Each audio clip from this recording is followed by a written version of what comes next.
What whispers linger in the corridors of our lives? What secrets do the old stones of a city hold? For April Wilson, a nurse with eyes that mirrored a quiet storm, the answers weren't found in textbooks or hospital charts. They were echoing from the past, from a family shattered by betrayal, and a legacy about to unfold. Here in the heart of Boston, where history intertwines with the present, she was about to confront her own. At Mount Auburn Hospital, April moved with a practiced grace. A lifetime of caring had etched itself onto her face, a quiet confidence in every step. 7 years as a nurse had taught her resilience, but even in the sterile environment of the hospital, a shadow lingered. Today, it was the shadow of an impending family reckoning. Her father's words, simple yet laden with weight, hung heavy. "We're having a family meeting. Catherine will be there too." Catherine, the name, unspoken for 3 years, tightened her chest. It was a name that evoked not love, but a deep ache of a wound that refused to fully heal. Her sister, the antithesis of everything April was, a glittering high-end realtor living a lavish life, a stark contrast to April's quiet dedication. And then there was Michael. 3 years ago, life in Cambridge was different. There was Catherine, model tall, always draped in luxury, her life a curated performance on social media. There was Michael, her husband, or rather April's husband, a driven cardiologist who seemed to value his image as much as his medical skills. But beneath the polished surface, cracks had begun to show, like fissures in an otherwise perfect landscape. And at the center, their father, Joseph, a mild-mannered, yet unwavering cardiac surgeon. A man who had witnessed the heart's capacity for both healing and destruction. This quiet man, now in retirement, held a secret that was about to erupt. Why this sudden family convocation?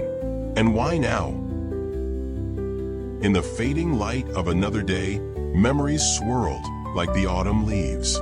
It was here in the hospital cafeteria 5 years ago that her story with Michael had begun. A chance encounter, a shared smile, his white coat, his easy charm, it had all seemed so promising. Their story unfolded like a classic romance along the Charles River, amid art at the Boston Museum. Two souls connecting. He had told her he was waiting for someone as sincere as her. On one autumn evening, under dancing maple leaves, he proposed, and their wedding day became a dream. A beautiful wedding with family, her mother's smiling eyes. And then the picture of perfect domesticity followed. April, learning her mother's apple pie recipe, their vacations in Cape Cod, a life seemingly woven with threads of eternal happiness. But even the brightest stars can be consumed by darkness. Little changes happen subtly. Late nights at the hospital, complaints about her cooking, comparisons to Catherine's world. It was as if the man she'd loved was slowly fading away, replaced by someone else, someone who had begun to value luxury over love. As Michael grew increasingly distant, her mother's health began to decline. Rheumatoid arthritis, a cruel thief, was robbing her of her strength. Catherine, conveniently busy with her real estate dealings, left the burden of care on April's shoulders. She juggled work, nursing her mother, and a marriage that was crumbling piece by piece. "Why can't you be more like Catherine?" Those words, like poison, began to seep into her soul. She fought for her love, for her family, but all for naught. Then came a cold night in the hospital parking lot, a scene etched into her memory with painful clarity. The laughter pierced the night. Michael and Catherine, entwined in betrayal. The words, "It's over," were like a cold knife. The divorce was swift, brutal, and one-sided. Michael demanded alimony, while Catherine slandered April to their parents, broadcasting their lavish life for all to see. Their betrayal served like a daily dose of salt in a wound. And the last straw, their mother's passing. Fatigue and despair had taken their toll, and as she took her last breath, she whispered to April.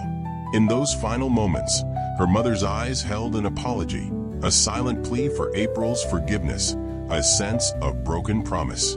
From that day forward, April's life transformed. It was a new chapter filled with loneliness and grief. She moved into a small apartment, a sanctuary of solitude. 12-hour shifts at the hospital, monotonous days punctuated only by the occasional glimpse of her sisters and Michael's curated happiness on social media. Monthly phone calls with her father, a quiet bond amidst the storm. Her father urged her to heal. Focus on healing, he'd said, but wounds of the heart take time. 3 years had passed, and the wedding ring was gone, replaced by her mother's keepsake, a tangible reminder of love and loss. Now, as winter approached, she was being called home again. The past was calling, demanding answers. Her sister booked a luxury hotel. Her ex-husband contacted lawyers. It seemed they were anticipating a discussion about inheritance. As the taxi pulled up to her childhood home, April felt a mix of dread and apprehension. The old Victorian house stood as a silent witness to her family's history. But something felt different. Her father's quiet study was no longer the same. A new file cabinet, open computer screens filled with documents, and stacks of bills. As her father turned to her, she could see the resolute glint in his eye. He wasn't the same man she remembered. He had been quietly gathering evidence, a silent storm brewing. Hospital security footage, unpaid bills from the care facility, her mother's diary, Catherine's cold text messages, and the couple's opulent social media posts. A carefully curated case, ready to be unveiled. The doorbell rang, and like an unwanted shadow, they arrived. Catherine's designer heels clicked arrogantly on the hardwood floor. Michael's bored expression filled the room with an unspoken arrogance. The tension was thick in the air. The Wilson family living room, preserved by her mother's touch, became the stage for a family reckoning. Catherine started, her tones syrupy, talking about lawyers and inheritance. Michael, ever the opportunist, echoed her. But then their father rose. His voice, calm yet firm, transformed the room's atmosphere. "I have something important to discuss," he said. He began with the news that would break the couple's carefully curated world. "I have terminal pancreatic cancer," he announced, the words dropping like stones in a still pond.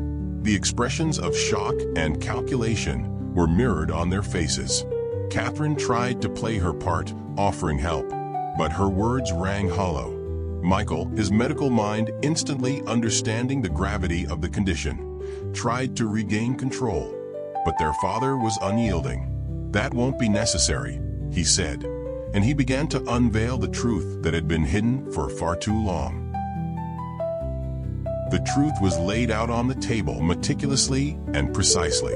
Catherine's embezzlement of care expenses, Michael's falsified medical certificates, hospital security camera footage, unpaid notices from the care facility, copies of their mother's diary, all telling a story of cruelty and betrayal. The room was filled with the echoes of their mother's suffering. "You left mother to die," her father said, his voice heavy with grief, "and lived luxuriously with that money." One by one, the truths were exposed.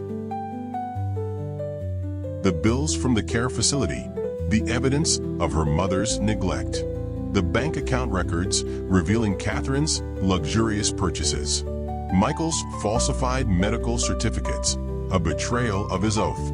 Then came the most devastating blow, her mother's diary, filled with words of despair. "I tried contacting Catherine again, but was refused," the diary whispered. And on the day her mother passed, security footage showed Michael and Catherine dining at a fancy restaurant, a deliberate act of disregard and betrayal. "Do you remember what happened that day?" Her father's words were filled with a quiet sorrow, a pain that resonated with April. Catherine and Michael's faces showed the full weight of their betrayal. Then came the final blow. Her father pulled out his will, a substantial document that would change their lives irrevocably. All assets will be inherited by April, he announced and continued, and I've set conditions for you both. The room became heavy, and the couple's expressions mirrored a mixture of shock and panic. An apology at mother's grave, he stated clearly, full repayment of embezzled care expenses, and all the funds that I prepared for my treatment will be donated. Catherine's brand-name handbag fell to the floor as she desperately tried to fight back, using legal jargon, but her voice was shaking. Michael's professional world began to crumble. Rights for those who left mother to die, her father questioned. He revealed that all the evidence had already been stored with lawyers and prosecutors. You have two choices, accept the conditions or... The silence spoke volumes. The warmth of their past was gone, lost to the cold reality of their betrayal. As the snow intensified outside, the music became reflective, capturing the quiet resolution of the scene. 1 year later, April had moved into her father's house. She began to rebuild her life, surrounded by roses her mother had loved. The past, though still a part of her, had begun to transform into a source of strength. At Mount Auburn Hospital, she'd become head nurse, her reputation growing, with countless gratitude from her patients. Her father's last 3 months with him were not easy, but it was filled with love. One peaceful afternoon, as her father smiled, looking at photos with her, the memories on each page were a testament to a family's legacy. You are our pride, her father whispered his last words before passing away peacefully, holding a picture of her mother. Meanwhile, Catherine and Michael's lives had been turned upside down. The luxury apartment, the flashy lifestyle, all had crumbled. Michael's reputation, once a source of pride, was now a liability. Catherine's social connections, once so important to her, had disappeared, and the couple's relationship ultimately collapsed. When April saw them again, it was at their mother's grave. They had come to apologize, humbled, defeated. April felt no hatred, just a deep sense of life's irony and the long arc of karma. She had chosen to forgive, not for them, but for herself. The burdens had been lifted, and strength had replaced anger and hatred. Her mother's favorite piece filled the air, and as she looked up at the sky, the spring light warmed her. And so, April's story became one of healing, a tale of resilience and the enduring power of love.